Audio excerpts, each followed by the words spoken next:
Hey, what's going on guys? So in this tutorial series we'll be making an Android tic-tac-toe app in Kotlin. In this one we'll have a 3x3 game board and we'll keep track of the scores of each player, and we'll have a reset button to clean things up. And in case of a win or a draw, we'll display a little toast message. Alright, simple enough, let's begin. Okay, fire up your Android Studio and click on Start a new Android Studio project.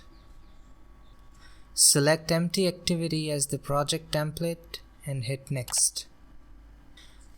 We'll write the app name as tic-tac-toe and leave the package name as it is.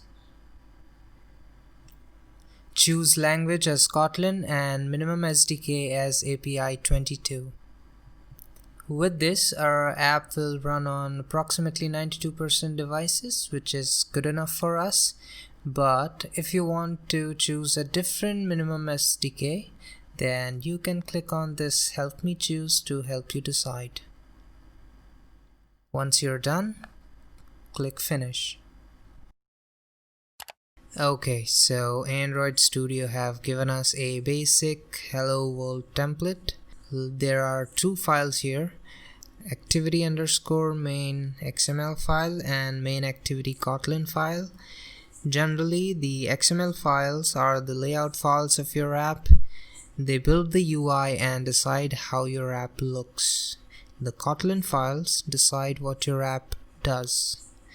As we can see here, there's a constraint layout widget with a bunch of properties, and inside of this is a text view widget with the text property set to hello world string and a bunch of other attributes. Let's run this to see what it looks like. Okay, so we have set up the project and we are now ready to build our tic-tac-toe app. In the next tutorial, we'll be making this layout.